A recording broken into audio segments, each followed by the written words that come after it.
Connecting with the divine with your eyes closed. Connecting with the divine with your eyes open is darshan. Come, let us all now move from meditation to darshan. Slowly, very slowly, please open your eyes. Ammayappane ni ennayappane, ammayappane ni ennayappane, ammayappane ni ennayappane, ammayappane ni ennayappane.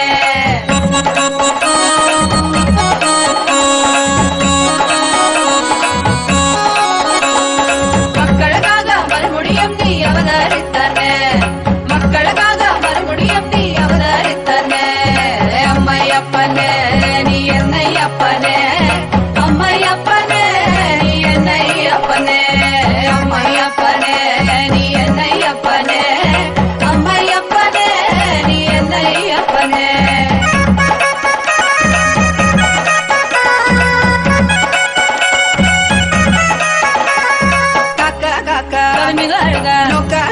நின்னரு பெருக கவிமிகழ்க நின்னரு பெருக ஏதும் பிற இரண்டால் கருணை நீ செய்யும் எந்தாயே, ஏதும் பிற இரண்டால் கருணை நீ செய்யும் எந்தாயே, அப்பனே செய்யும் எந்தாயே.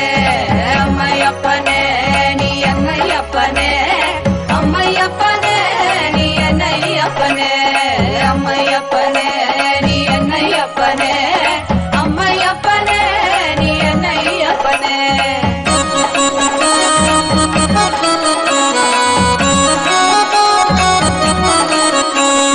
மக்களுக்காக மறுபடியும் நீ அவதரித்தானே, மக்களுக்காக மறுபடியும் நீ அவதரித்தானே. என்னை அம்மையப்பனே, அம்மையப்பனே நீ என்னையப்பனே, அம்மையப்பனே நீ என்னையப்பனே, அம்மையப்பனே நீ என்னையப்பனே, அம்மையப்பனே நீ என்னையப்பனே, அம்மையப்பனே நீ என்னையப்பனே, அம்மையப்பனே நீ என்னையப்பனே, நீ என்னையப்பனே, அம்மையப்பனே நீ என்னையப்பனே.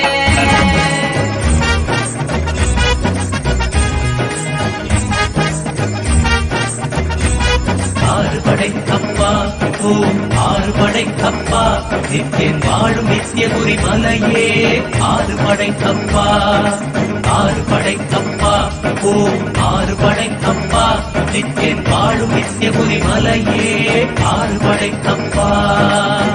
அறுபடை சக்தியின் ஒருமுக நித்தியனின் திருவடியை நாம் காண்போம், நித்யா திருவடியை நாம் காண்போம்.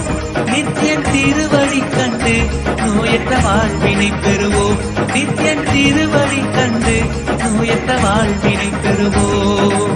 ஆறுபடை கப்பா ஓம் ஆறுபடை கப்பா நித்தியன் வாழும் நித்தியபுரி மலையே ஆறுபடை கப்பா, ஆறுபடை கப்பா ஓம் ஆறுபடை கப்பா நித்தியன் வாழும் நித்தியபுரி மலையே ஆறுபடை கப்பா.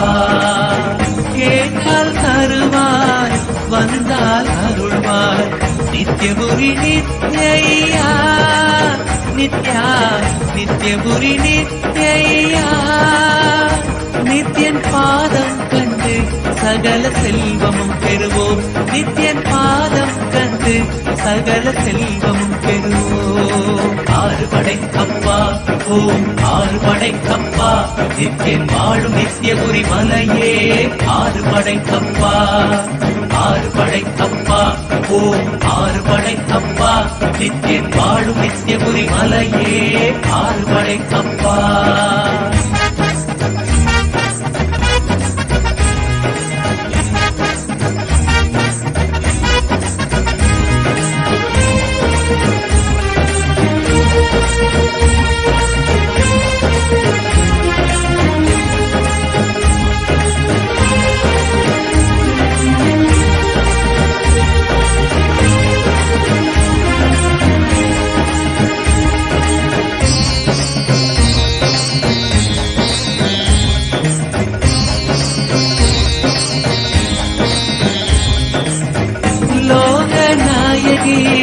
ಪುತ್ರ ನಂತನೆ ನಿತ್ಯೇಶ್ವರ ರೂಪ ನಿತ್ಯ நித்யேஸ்வர ரூபா உனை தஞ்சம் அடையும் பக்தரை காத்தருள்வாய் ஐயா உனை தஞ்சம் அடையும் பக்தரை காத்தருள்வாய் ஐயா ஆறுபடை அப்பா ஓம் ஆறுபடை அப்பா நித்தியன் வாழும் நித்தியபுரி மலையே ஆறுபடை அப்பா ஆறுபடை அப்பா ஓம் ஆறுபப்பா நித்தியன் வாழும் நித்தியபுரி மலையே ஆறுபடை அப்பா மார்கழி மாதத்தில் குதித்த நித்தியனே நித்தியபுரி நித்யா நித்யா நித்தியபுரி நித்யா உன் பாதம் கண்டு நாங்கள் சரணடைந்தோமே உன் பாதம் கண்டு நாங்கள் சரணடைந்தோமே ஆறுபடை அப்பா ஓம் ஆறுபடை அப்பா நித்தியன் வாழும் நித்தியபுரி மலையே ஆறுபடை அப்பா ஆறுபடை அப்பா ஓம் ஆறுபடை அப்பா நித்தியன் வாழும் நித்தியபுரி மலையே ஆறுபடை அப்பா ஆறுபடை அப்பா ஓம் ஆறுபடை அப்பா நித்தியன் வாழும் நித்தியபுரி மலையே ஆறுபடை அப்பா ஆறுபடை அப்பா ஓம் ஆறுபடை அப்பா நித்தியன் வாழும் நித்தியபுரி மலையே ஆறுபடை அப்பா ஆறுபடை அப்பா ஓம் ஆறுபடை அப்பா நித்தியன் வாழும் நித்தியபுரி மலையே ஆறுபடை அப்பா ஆறுபடை அப்பா ஓம் ஆறுபடை அப்பா நித்தியன் வாழும் நித்தியபுரி மலையே ஆறுபடை அப்பா ஆறுபடை அப்பா ஓம் நித்யானந்தேஸ்வர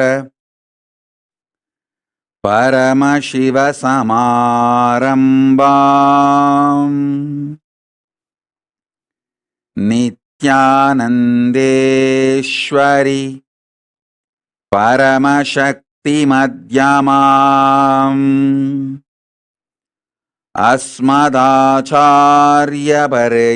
अस्मदाचार्यपर्यन्ताम् वन्दे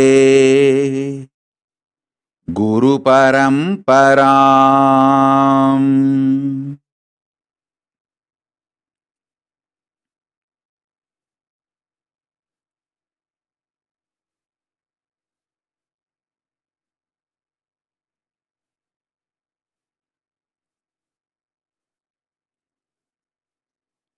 I welcome all of you with my love and respects.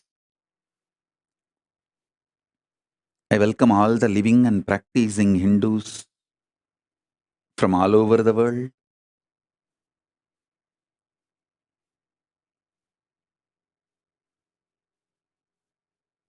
All the ministers, diplomats, ambassadors, citizens, consulate generals, Mantreshwaras, Vidyeshwaras, Ganeshwaras, Lokeshwaras, Astreshwaras. I welcome all of you with my love and blessings. Paramashiva's message directly from Kailasa.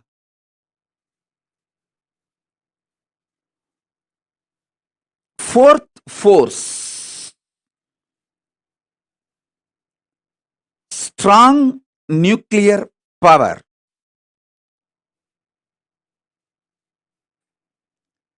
is the extension and inclusive of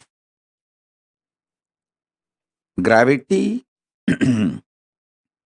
electromagnetic force, weak nuclear force, all its permutation combinations. Listen. The fourth force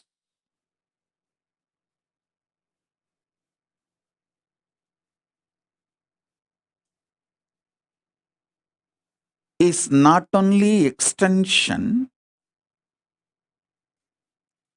it includes all the other three. I wanted to remind all of you once more, Hinduism is cosmic science. It teaches you the whole life. மண்ணில் நல்லவண்ணம் வாழலாம், விண்ணில் நல்லவண்ணம் உறையலாம்.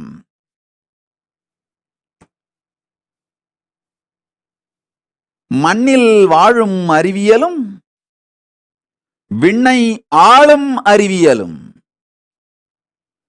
சேர்ந்ததே சனாதன Hindu தர்மம். Listen. A blissful, happy life with all the auspiciousness in this plane and the most auspicious, beautiful, powerful life in the higher planes. Hinduism teaches you the science of this. It's a cosmic science. Feel pride and feel blessed. You are born Hindu and are practicing Hindu. You have been given this powerful knowledge. You are the inheritors of this great powerful knowledge. One of the worst crime done to humanity is teaching humanity that you have only one life. No. Listen to this carefully. Listen to this carefully.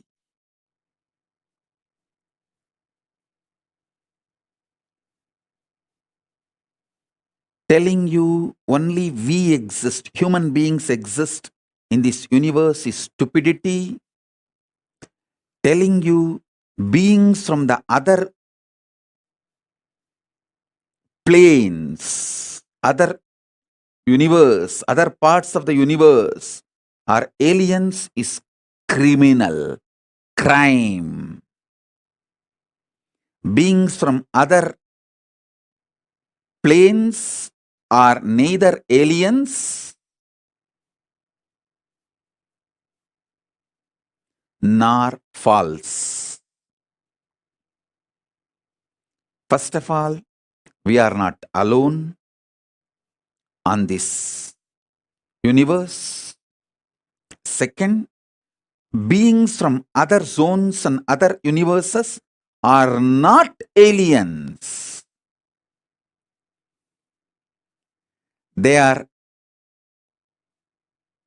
our own version, little evolved.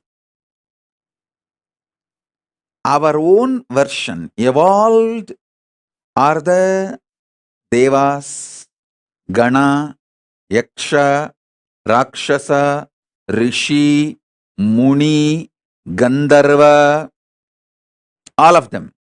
Our transformed existence is Kailasavasis.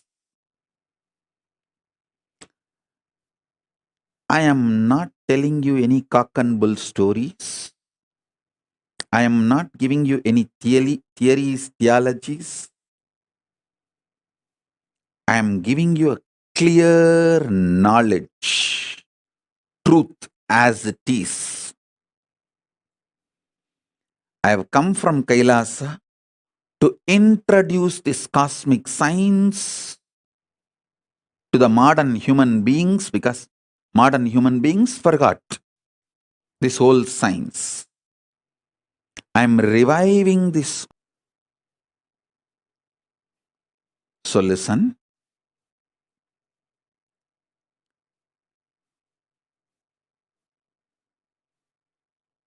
Last few satsangs I was talking about these four forces.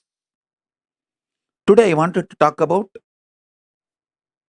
fourth force and giving more understanding about the third force also.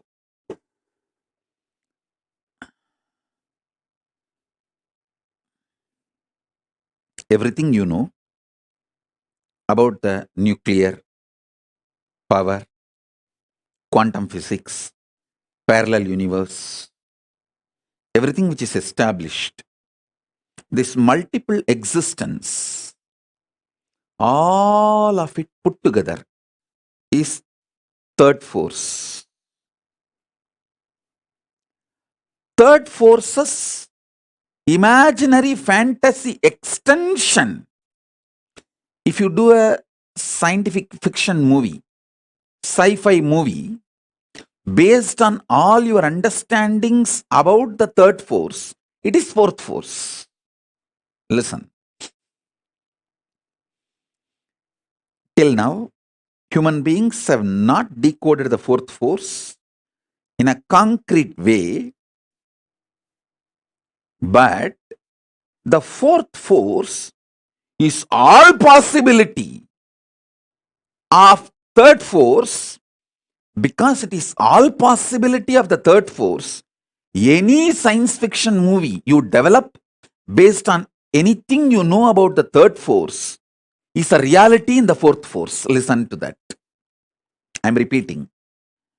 Any fantasy imagination you develop centered on the principles you know about the third force is part of the fourth force. Because the fourth force is everything you can imagine as an extension, transformation, multiplication of the third force and more.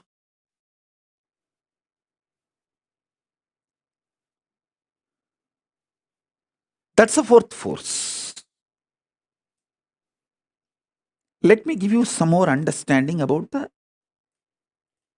third force. Listen. Multiple universes, planes exist. That's the first thing. Pitruloka is true. When you leave the physical body, you carry your Karana Sarira, the causal body, your deep-rooted patterns, and reach the Pitruloka and live.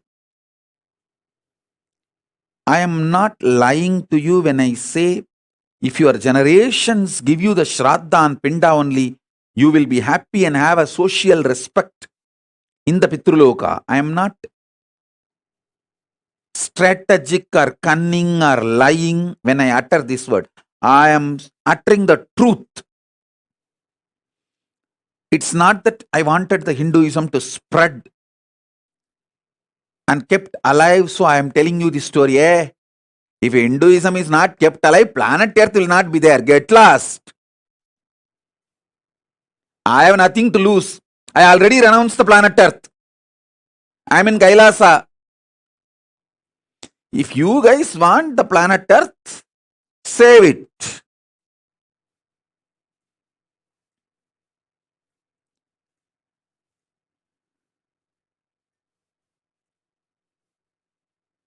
I am here only to give you the truth as it is.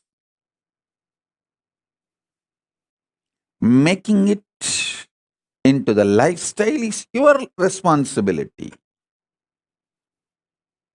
Listen. Especially the people who are already successful, having basic needs of your life, you already have a spouse, kids, car, house, basic needs. All those people, those of you, it's your responsibility to create ecosystem for your next generations to understand, internalize the science of Hinduism, the cosmic science, the greater science, and keep it alive. I was so happy when I educated myself about this ISKCON's temple they are building in Mayapur. The temple of Vedic Planetarium, where they are describing the Vaishnavite Srimad Bhagavatam description of the multi-universes, the multiple universes, the different lokas.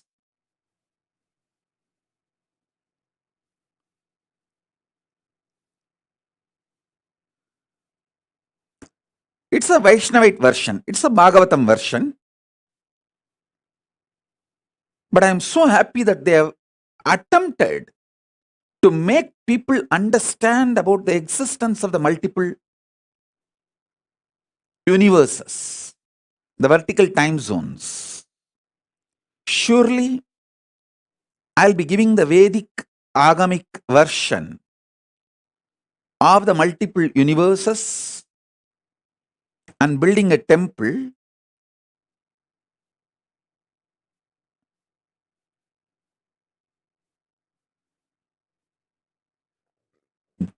to showcase to all of you and show you experientially how each initiation and power manifestation, you can experience those vertical time zones like Devaloka, Pitruloka, Tapoloka, Satyaloka, the lokas of Yakshas, Kuberaloka, Indraloka, Chandraloka, Suryaloka, the different planets and planes. So understand this truth. When I say Pitruloka exists,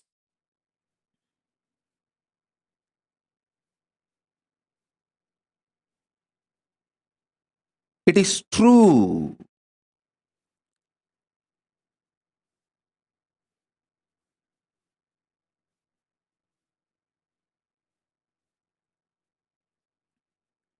You are not accidental.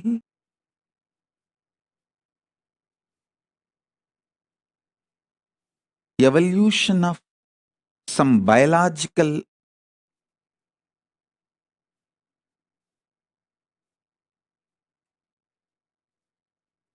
permutation combination, good or bad, right or wrong.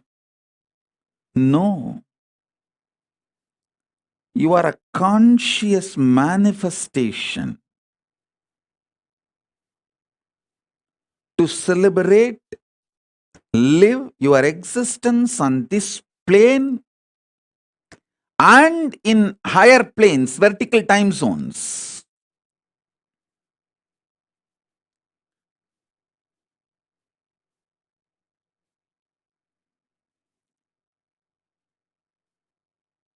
I am giving you the truth and my vision to create an ecosystem where this truth can be lived and celebrated.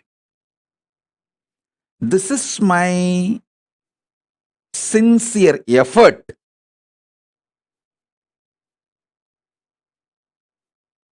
to make, whether the first Kailasa I manifested in Tiruchengodu or the Kailasa I am manifesting in multiple places now, or the Mahakailasa I am manifesting. This is the vision. Vision is where human beings are given a very powerful supportive ecosystem where they are complete about everything related to this world: health, wealth, beautiful relationships, success, feeling empowered, enlightened, and know about the vertical time zone, multiple universes, and start experiencing it, preparing themselves to live in those spaces after they leave the body. Because life doesn't end when your body stops functioning. No.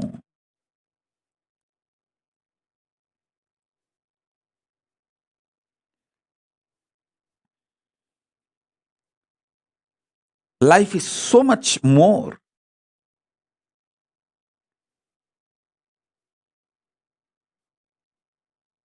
Than you can even imagine, understand.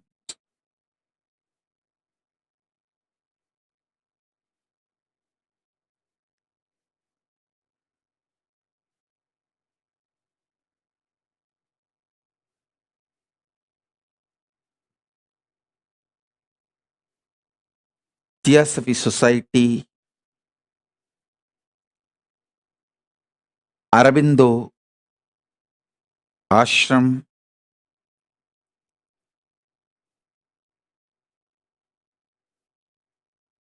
Paramahamsa Yogananda, Osho, Maharishi Mahesh Yogi, ISKCON,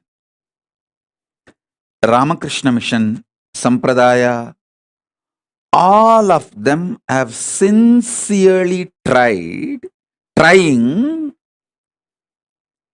to make the same vision in their own version.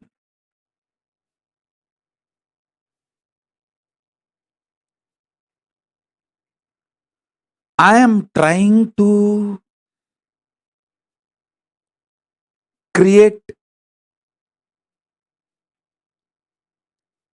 most updated, because now I know all the insecurities of these human beings, why something is successful and why something fails. Above all, time is in my favor. Age is in my favor. I am too young. I am only in early 40s.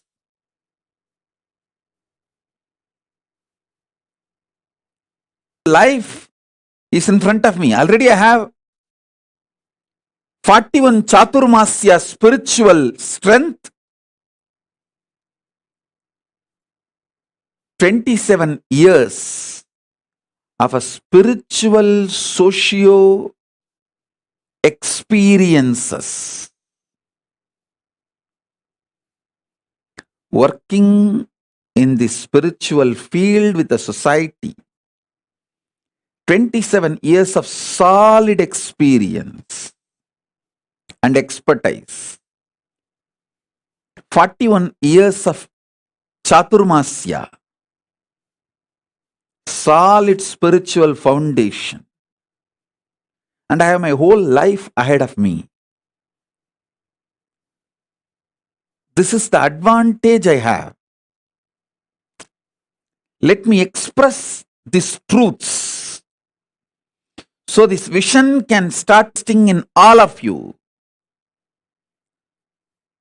This third force and fourth force manifests in all of you. This is my vision for all my Kailasas. Whether it started in a container, I don't know how many of you know, the first Adinam, Tirchanguda Adinam, started in a steel shed. That is why I always feel container is auspicious. Put container in any place, it will become Kailasa. Because the first Kailasa is container Kailasa. Only then the hut was built. There was a small steel shed which was used as a pump set, gifted to me by a devotee. That's when first I started staying. From there only I built the hut.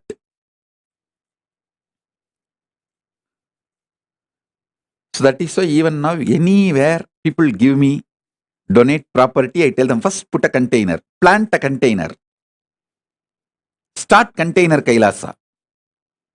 From there it will evolve.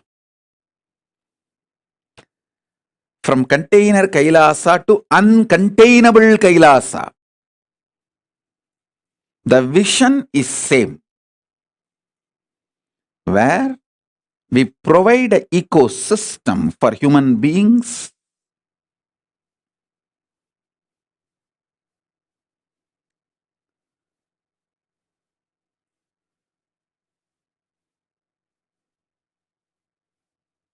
to have a healthy, wealthy, blissful, complete life in this plane and enlightened, awakened life with the higher zones, vertical zones.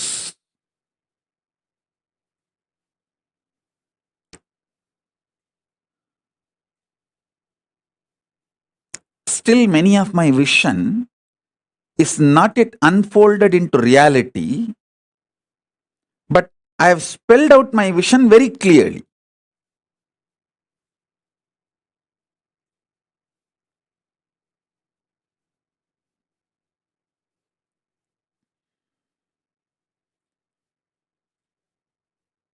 It will unfold when more and more collective integrity starts happening. For example, I wanted to evolve the Sambhavana system. The Grihasthas can make wealth for their personal life and expenses. Working for Hinduism, for Kailasa, like a win-win.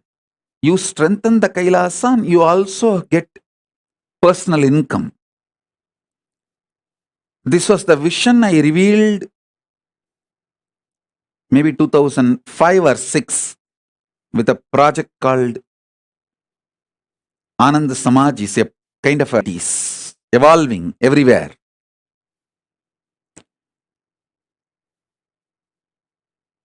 If we have people with more collective integrity who take the responsibility for integrity of everyone, these systems can be successful. These things can be successful. A 10 family can join, take up a project, make it successful, have Kailasa strengthened, Hinduism strengthened, and the ecosystem strengthened, and you receive the personal income. All the things are fulfilled like a win-win. It is possible.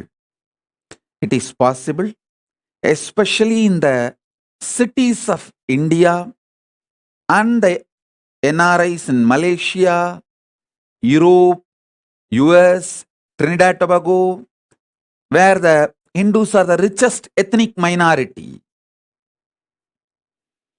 If you guys start evolving this kind of Kailasas, you will create an ecosystem where your generations will have strong feeling connection with Hinduism. They will live Hinduism. They will manifest Hinduism. They will be giving you the Shraddha for generations, building the modern day Agraharams.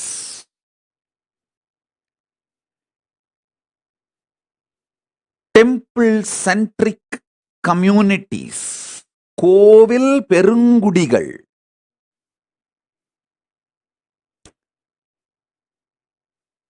தமிழ்ல சொல்லணும்னா மலையும் மலை சார்ந்த இடமும் குறிஞ்சி, காடும் காடு சார்ந்த இடமும் அது மருதம், முல்லை, நெய்தல், பாலைன்னு சொல்லுவாங்க. ஐம்பெரும் நிலங்கள்னு.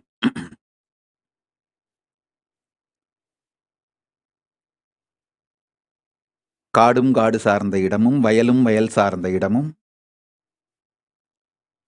கடலும் கடல் சார்ந்த இடமும், குறிஞ்சி, முல்லை, மருதம், நெய்தல், பாலை 5 நிலங்களை சொல்வார்கள். மலையும் மலை சார்ந்த இடமும் குறிஞ்சி. அது எனக்கு தெரியும். காரணம் என்ன? நான் அந்த மலை சார்ந்த இடத்திலே பிறந்து வளர்ந்ததால். அதுபோல நன்றாக புரிந்து கொள்ளுங்கள். 6ஆம் நிலம் ஒன்று உண்டு. கோவிலும் கோவில் சார்ந்த இடமும் Kailasam.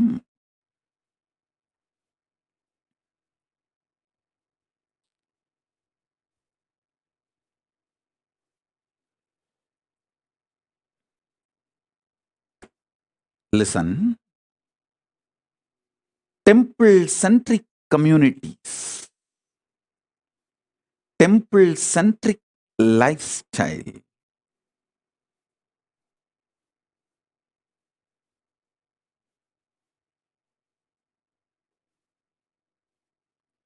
It's all just in each city, few families need to have that collective integrity. It cannot be done through autocracy or democracy. Autocracy, democracy, all crazy. All just crazy. Democracy means the mass is cheated, that they are empowered by few autocratic individuals. Autocracy means people know openly they are being ruled and at least hold the rulers responsible historically. So this autocracy, democracy, all crazy. Neither autocracy nor democracy is going to work for the future. It's collective integrity, responsibilism only is going to work for the future. That's why the Kailasa, I am evolving a kind of a new responsible democracy. How I am evolving, you know? All the temple volunteers will vote any issue related to running the temple. All the donors will vote any issue related to money. All the administrators only will vote any issues related to administrative policies. A temple volunteer, if he is volunteering for administration, also he will have 2 votes. He will have a vote in the temple related and administration related because he is involved in administration. If he is an SJP donor, he will have the voting, one more vote to involve and vote about the economic affairs. So the votes are given based on the responsibility, responsibilism. Responsible democracy evolves collective integrity. That's the way I'm evolving now. I'm actually sitting and penning down the whole principles, how the Kailasa should be run, the guidelines. I'm making it into a responsible democracy. If you are a temple volunteer, you spend certain number of hours maintaining temple, you have the right to vote everything related to temple affairs. If you are a donor, SJP Yajaman, you get 1 vote related to all the economic affairs. You get 5 votes, all related to economic affairs. If you are volunteering in administration, you get vote to vote in all affairs of administration. If you are volunteering in garden, housekeeping, you get the right to vote in all the affairs of the gardening, housekeeping. Responsible democracy.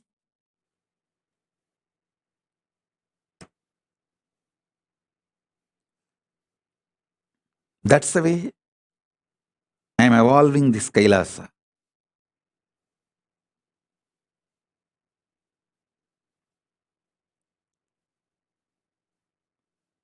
These digital ecosystems and the spiritual ecosystems I am evolving all over the world.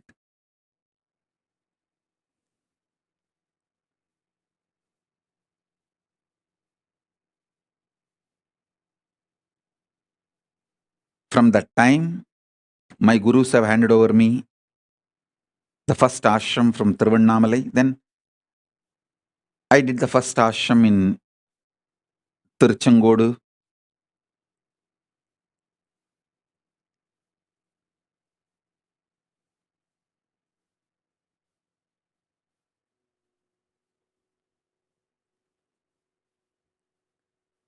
My vision for Kailasa is clear. As I said, மலையும் மலை சார்ந்த இடமும் குறிஞ்சி, காடும் காடு சார்ந்த இடமும் முல்லை, வயலும் வயல் சார்ந்த இடமும் மருதம், மணலும் மணல் சார்ந்த இடமும் நெய்தல்,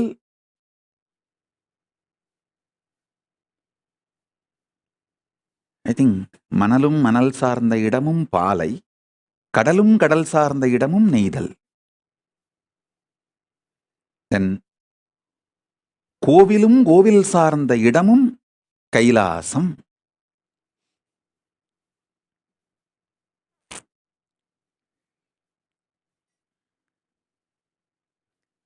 We need to evolve Kailasa everywhere. I am seeing some of the successful Kailasas. Banu Patel has done a best Kailasa in Oklahoma. Because naturally she has a beautiful collective integrity team built for her business. See, the business network she built is all from the family, and they all have already built a collective integrity. That is why that the Kailasa Oklahoma is such big success. The best kept deities, most beautiful rituals, they all gather, sing, dance, happily, inspire, live Hinduism, do Garba dance, Bhagavad Gita, Guru Puja, Shiva Puja, spirituality, meditation, yoga, whatever they can. I tell you, they already formed a ecosystem where their generations will learn more and more about Hinduism and live, practice.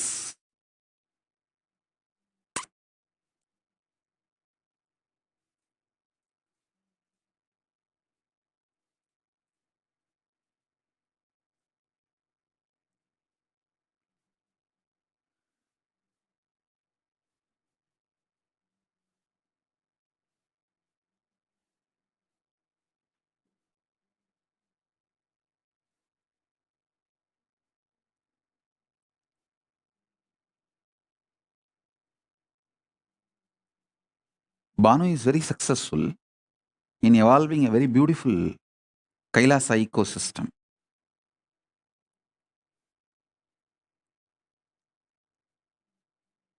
Maybe little more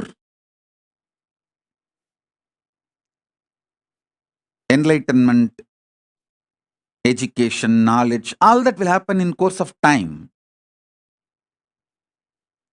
But the ecosystem is successful. I feel everywhere, every city, in US, Europe,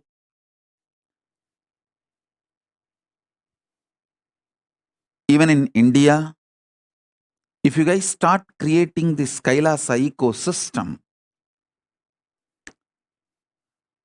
you will have your next generation following Hinduism, giving you Shraddha. You will have peace in Pitruloka.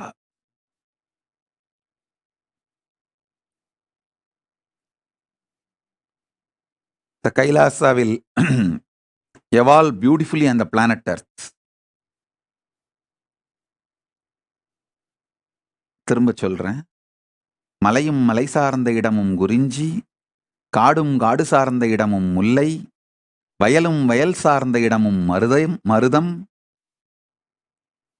கடலும் கடல் சார்ந்த இடமும் நெய்தல், மணலும் மணல் சார்ந்த இடமும் பாலை.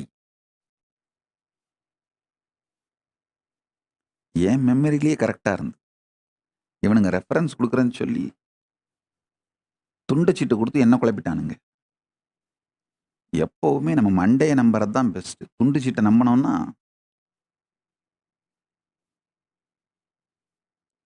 எனக்கு இந்த ரெஃபரன்ஸ் போடுற டீம் ஒன்று இருக்கு. அது நான் பேசும் பொழுதே ரெஃபரன்ஸ் கொடுக்கும். அது கொடுக்குற ரெஃபரன்ஸ் தான் கன்ஃபியூசிங்காக இருக்கும்.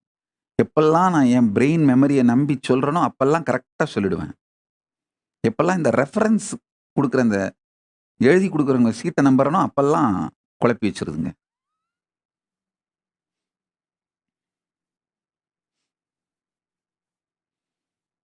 மலையும் மலை சார்ந்த இடமும் குறிஞ்சி, காடும் காடி, வயலும் வயல் சார்ந்த இடமும் மருதம், கடலும் கடல் சார்ந்த இடமும் நெய்தல், மணலும் மணல் சார்ந்த இடமும் பாலை, கோவிலும் கோவில் சார்ந்த இடமும் Kailasam.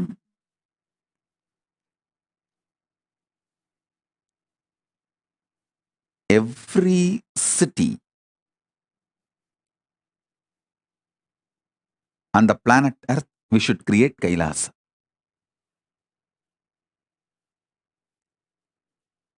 Every city we should create Kailasa.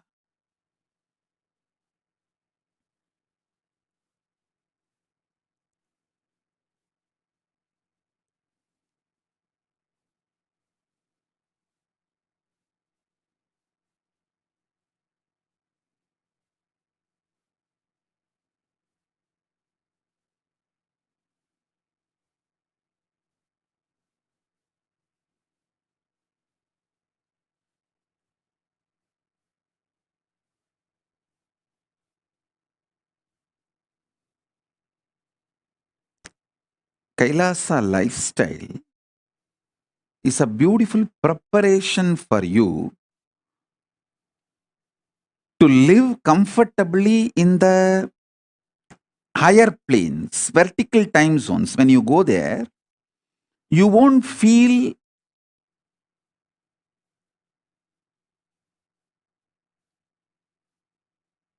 cultural shock.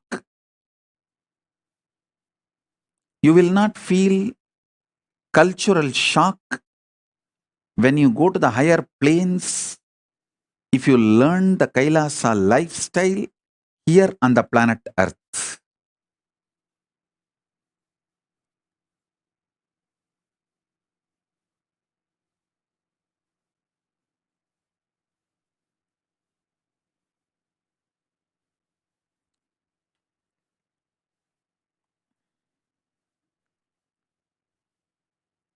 We just need some of the dedicated people. You see, you don't need cunningness, strategy to make Kailasa. You just need Tyagis, dedicated people who have a conscious stamina, will, persistence, making it happen. Will stay strong and make it happen, like Arishchandra, Satyavadi, the Savitri, Satyavan Savitri.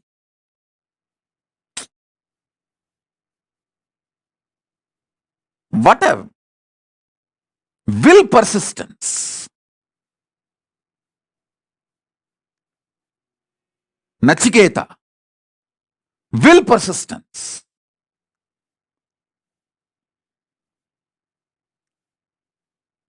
A child fasting for 2.5 days without food and water equivalent to an adult fasting for 2.5 years. Because for child, food is the only life, source of life. For an adult, there are multiple sources of life. His body has evolved to use multiple things as source of life. But for a child, food is the only source of life. And a child, Nachiketa, fasting for 2.5 days is equivalent to an adult fasting for 2.5 years with a will, persistence. Satyavan Savitri, Nachiketa, Arishchandra,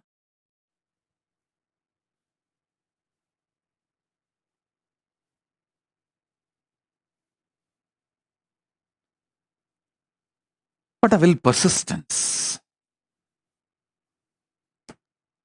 We need just few people with that kind of a conscious stamina, will, persistence to create collective integrity, to make collective integrity for Kailasa to happen. They become the foundation of Kailasa's evolution. Not any efficient, cunning, strategic, no. It is dedicated, tyagis.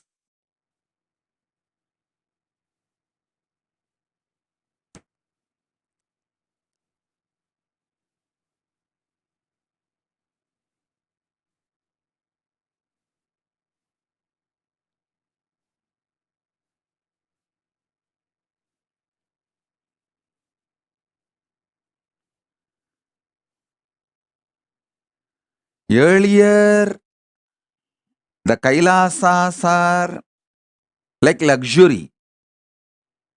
But now,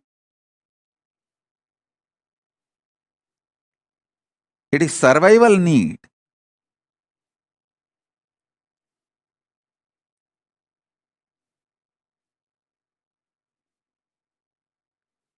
I'm seeing so many people messaging this Meda Slatya, so many people. Oh, I want Kailasa in Kashmir, I want Kailasa in Guwahati. All you guys,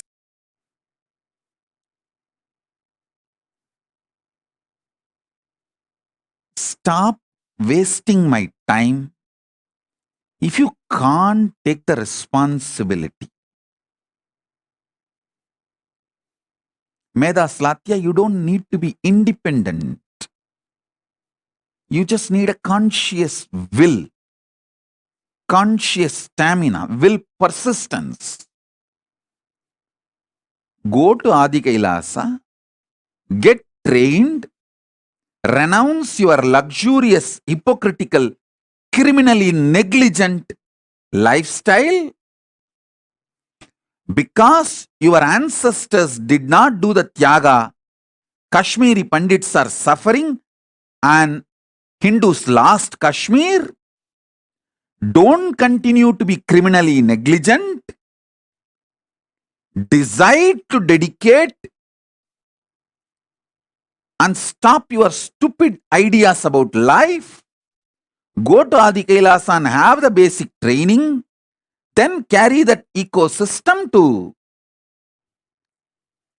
Jammu and Kashmir and start manifesting, reviving. Do what need to be done. Nobody is interested in your crybaby stories. Nobody is interested in your criminal negligent lifestyle. Or just disappear from my eyes. Go and live as you want. Don't waste my time and get the karma of Guru Aparada. Wasting Guru's time.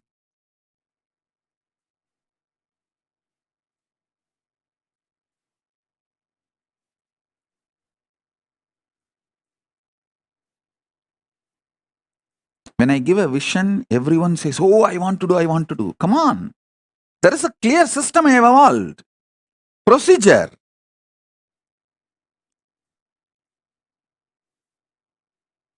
There are ecosystems which is functioning.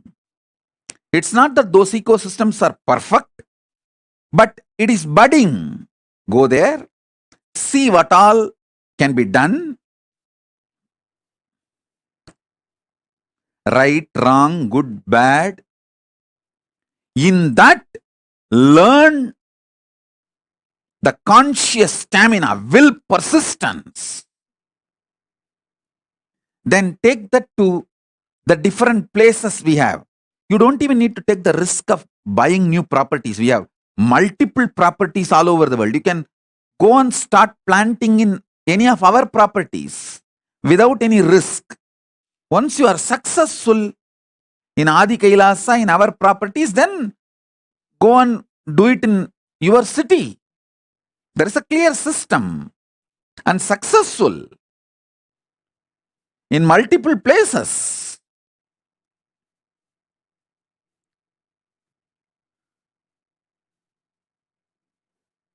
Instead of doing the responsibility, just lying to yourself and to me.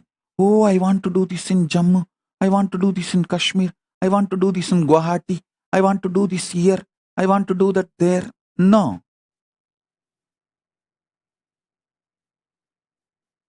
If you want to do it. If not, be criminal, negligent Hindu, rot.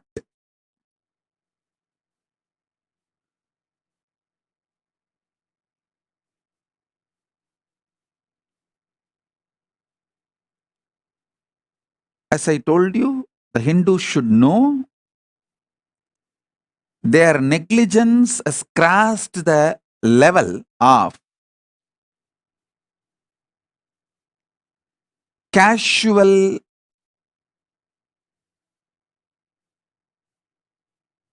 unattending or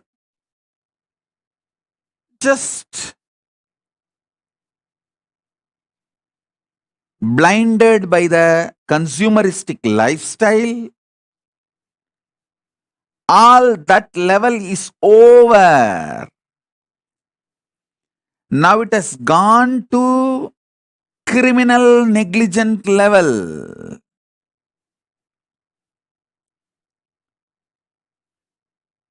If you get out of your criminal negligence and create Kailasa ecosystems in every city, the next generation of Hindus are going to be there. And I don't want to say the otherwise. What will happen? I don't want to utter through my mouth. Because I have to make it happen. I don't have a choice.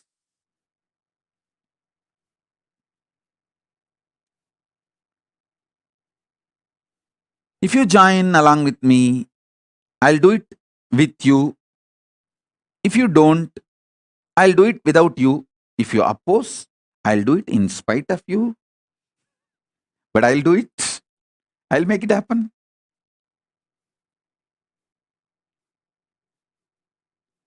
வந்தால் உங்களோடு வராவிட்டால் தனியாக எதிர்த்தால் உங்களையும் மீறி செய்தே தீருவோம் Paramasiva Kailasam.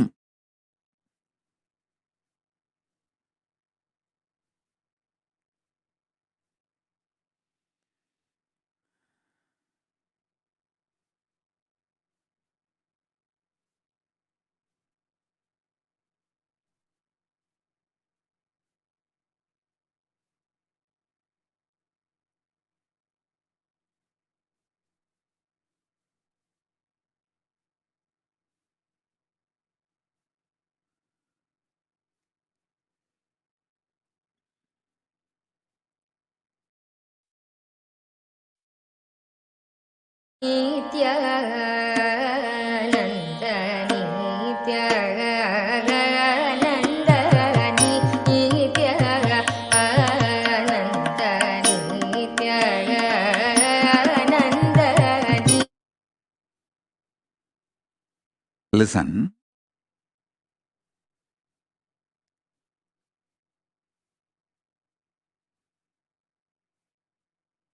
We need to address seriously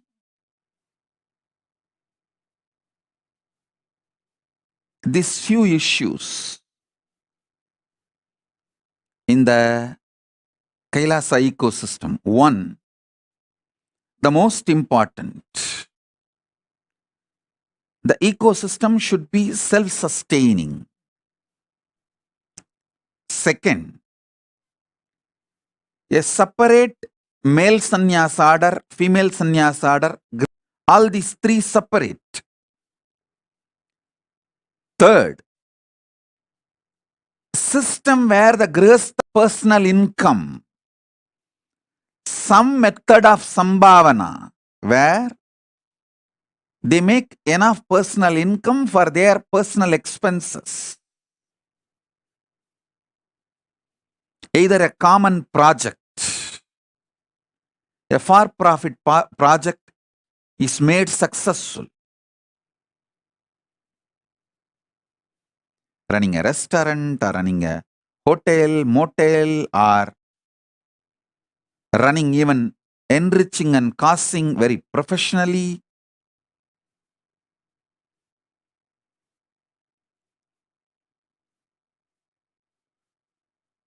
There are multiple possibilities.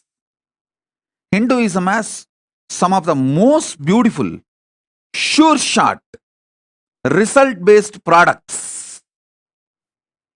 Yoga, life solutions. You can share all these. And wherever Paramashiva allows, you can make money. The money can be made. Where he does not allow money to be made, we can't. Following the economic policies of Paramashiva, we can make a beautiful ecosystem for grihasthas to make personal income. This is the third point to be addressed.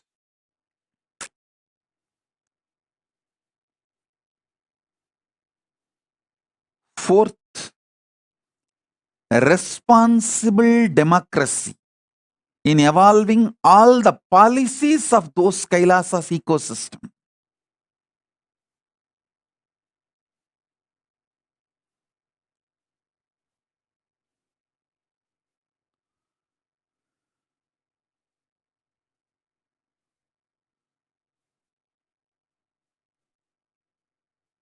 If this simple four fundamentals are maintained,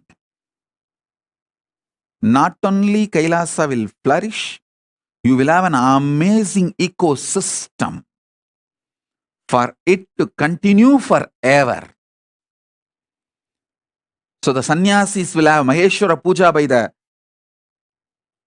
generation of sannyasis, sannyasa parampara, and they will be happy in Kailasa and Pitruloka, wherever they reach as per their karmas. If they were living as sincere, integrated sannyasis, they will straight reach Kailasa. If they had messed up, then they will reach only Pitruloka. If they are completely messed up, then Brahmarakshas. That is up to them.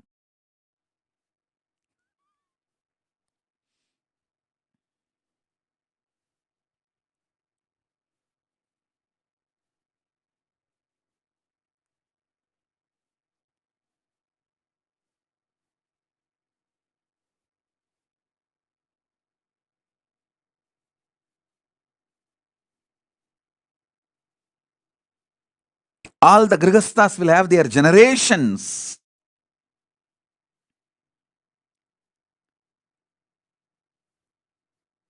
beautifully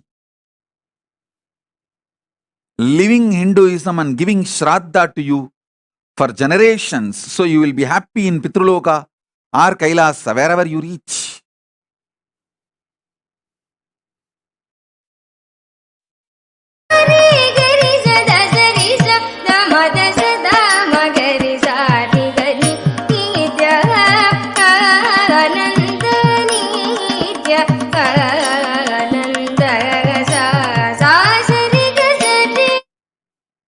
These are the foundation, fundamental, practical truths.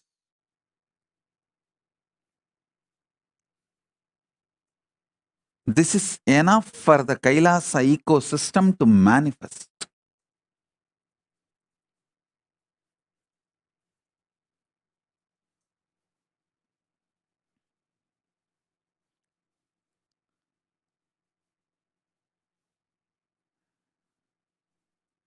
Living in the Kailasa ecosystem will make you manifest the third force, because continuously you will be getting the powerful clicks.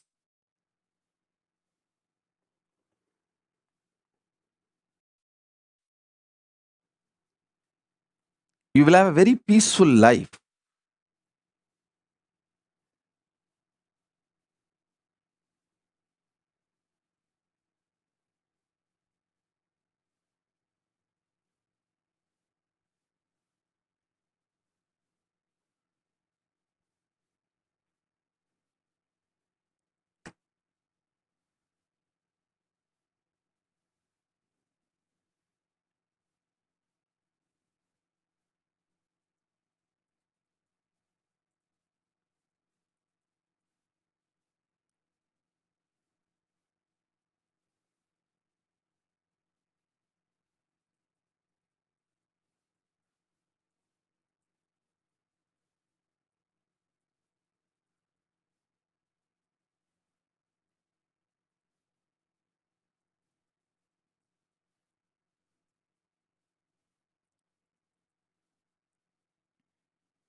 I'll repeat, these 4 things need to be addressed for any successful Kailasa.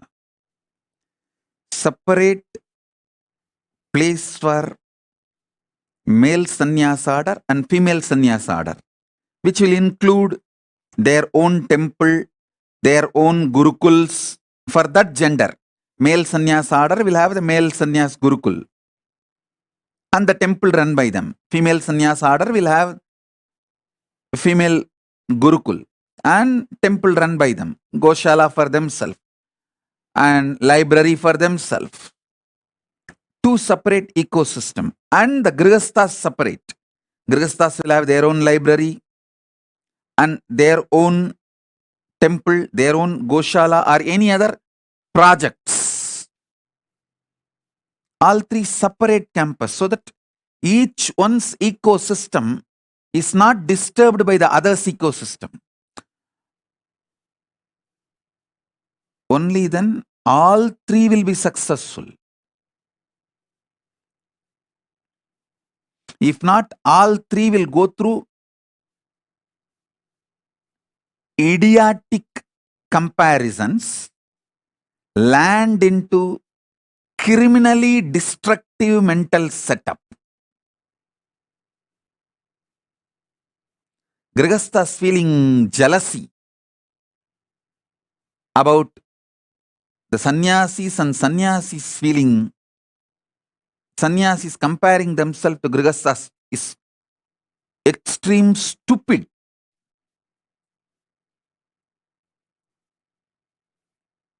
Criminal negligence and crime itself.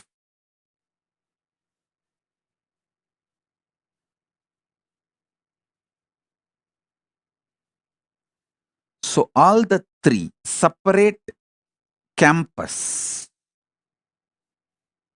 That's the first thing to be taken care. Second, most important,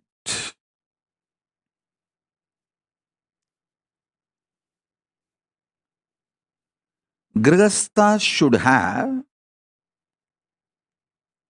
a win-win, successful way of earning personal income, so they don't need to expect anything from the outer world or from the administration.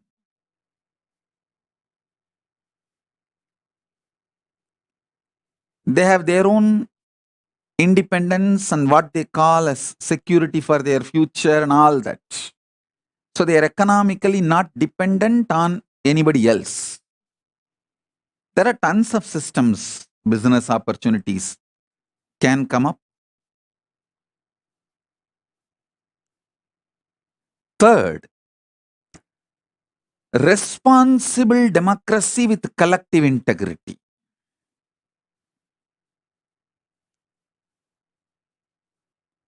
Responsible democracy with collective integrity.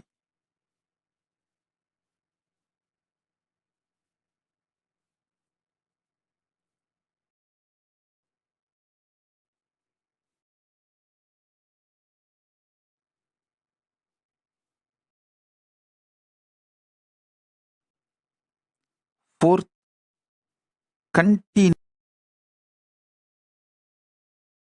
intense inspiration.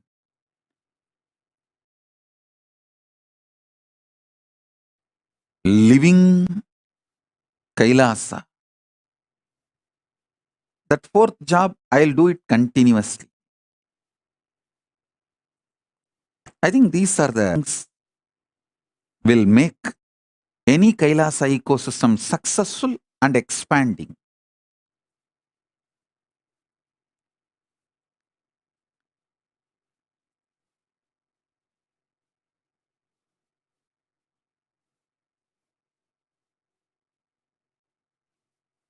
Based on these principles, you can create in each city on your own. It is not necessary all the Kailasavasis have to have houses just in one campus. No. It can be near around the temple. You can settle down around the temple. For example, there are so many people, devotees, who have settled down around the LA temple, Los Angeles temple. They are not in one campus, or it's not that owned by the central organization or anything. It's all their houses. But they have settled down around the Kailasa, Los Angeles. You can settle down around the Kailasa, San Jose, driving distance or walking distance, and start developing collective integrity. Start developing separate campuses for men and women.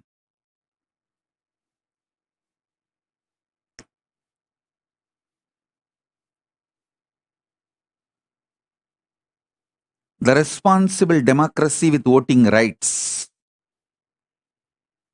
and collective integrity.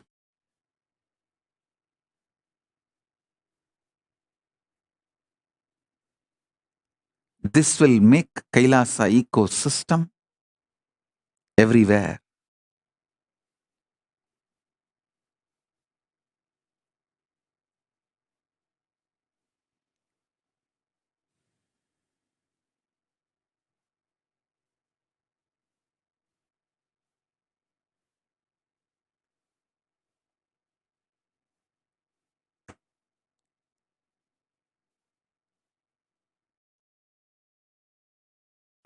Nithyanandam, Om Nithyanandaya, Nithyanandam, Nithyanandam, Om Nithyanandaya, Nithyanandam, Nithyanandam, Om Nithyanandaya, Nithyanandam, Nithyanandam, Om Nithyanandaya, Nithyanandam, Nithyanandam, Om Nithyanandaya, Nithyanandam, Nithyanandam, Om Nithyanandaya, Nithyanandam, Om Nithyanandaya, Nithyanandam, Nithyanandam, Om Nithyanandaya, Nithyanandam.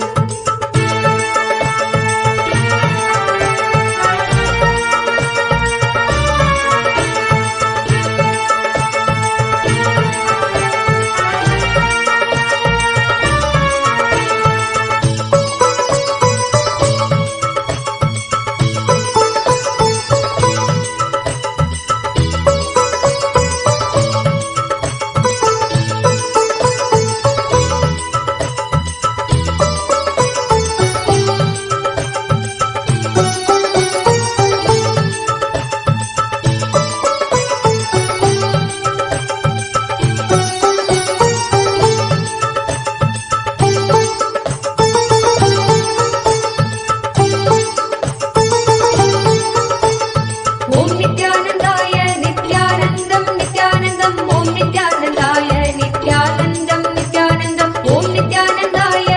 Om Nithyanandaya, Nithyanandam,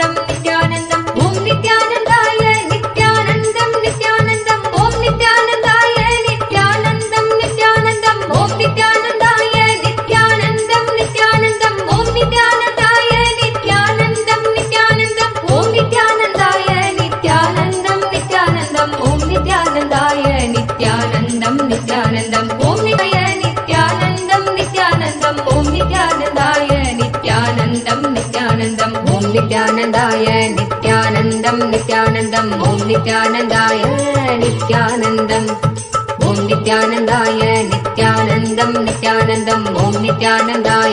Nithyanandam.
Nithyanandam, नित्यानन्दाय नित्यानन्दम् Om नित्यानन्दाय नित्यानन्दं नित्यानन्दम् Om नित्यानन्दाय नित्यानन्दम्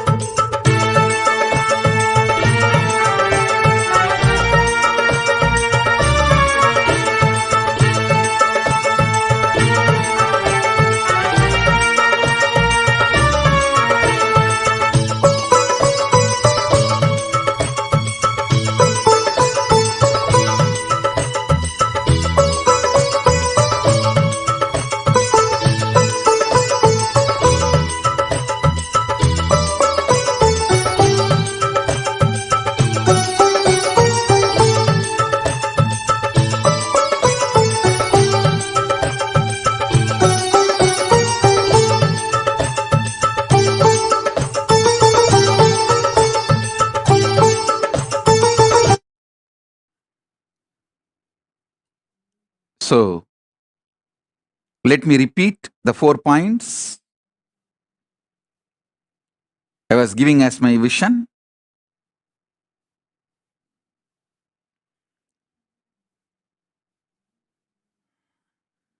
For a successful Kailasa ecosystem,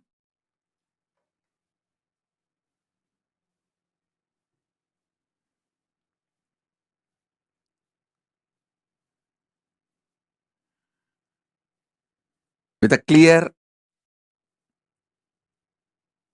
description and definition,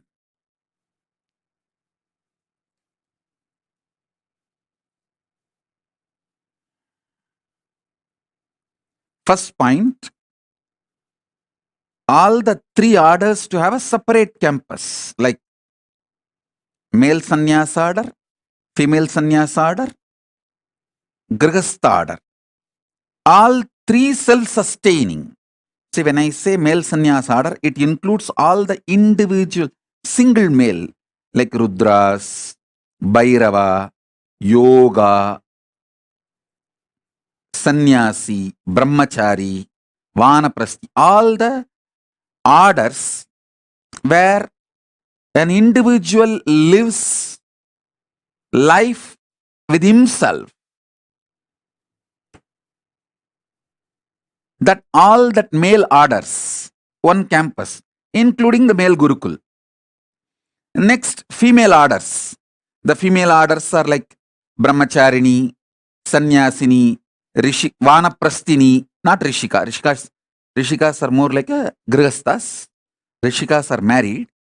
So here the Vanaprasthinis are the... In some tradition, even Vanaprasthis live together as man and wife. But if the spouse is dead or divorced and you take Vanaprastha, you live alone. All the single female, including the female Gurukul, that as on campus, in that Rudraganya, Yogini, Bhairavi, all the female single sampradayas, and the Grihasthas, all 3 separate campus, self-sustaining, with their own temples, their own Gurukuls, their own Goshala, their own agriculture unit, self-sustaining. That's the first step. Second step, where Grihasthas are able to generate personal income through all the allowed business by Paramashiva. Paramashiva has given a clear list of allowed business where you can make money, sattvic money. All the allowed businesses can be explored. And private income, personal income is generated. Where it's like a win-win. You strengthen the Kailasa and Kailasa also strengthens you. Win-win. The third point is responsible democracy of collective integrity.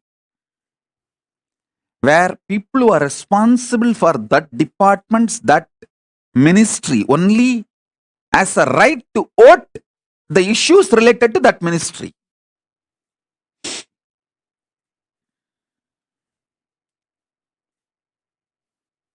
So all the mess ups of the democracy is eliminated. Criminal negligence can be minimized or drastically reduced, literally removed. And the fourth point is intense spiritual inspiration, experiential Kailasa lifestyle. This four will make successful Kailasa ecosystems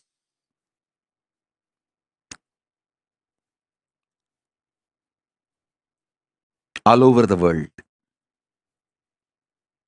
We should think and work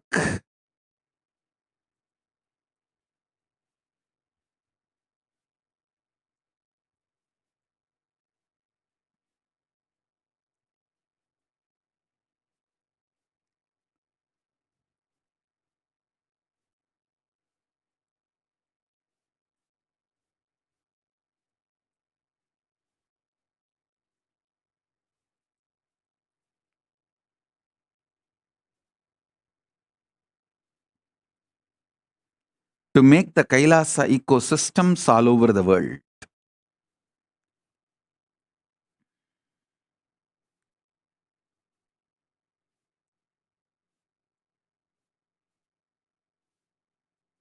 So all of you contemplate on this. I'll reveal more depth and details about third force and fourth force in a very practical, implementable ways.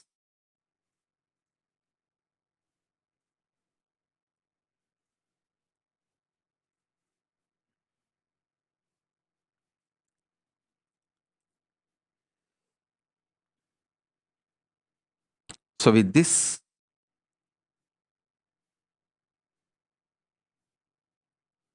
we will have darshan later. I'll announce the time of the Paramashiva darshan. Now it's already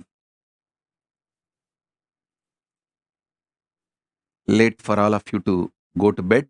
It's 11:36. So with this, I bless you all.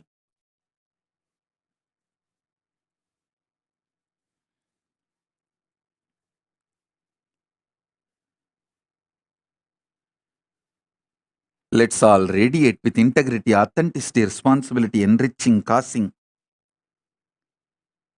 living Paramadvaitam, Shuddhadvaita Saivam. The state, space, powers, being, superconsciousness, and Kailasa of Paramashiva, Paramashivoham, Om Nithyananda Paramashivoham, the eternal bliss, Nithyananda. Thank you. Be blissful.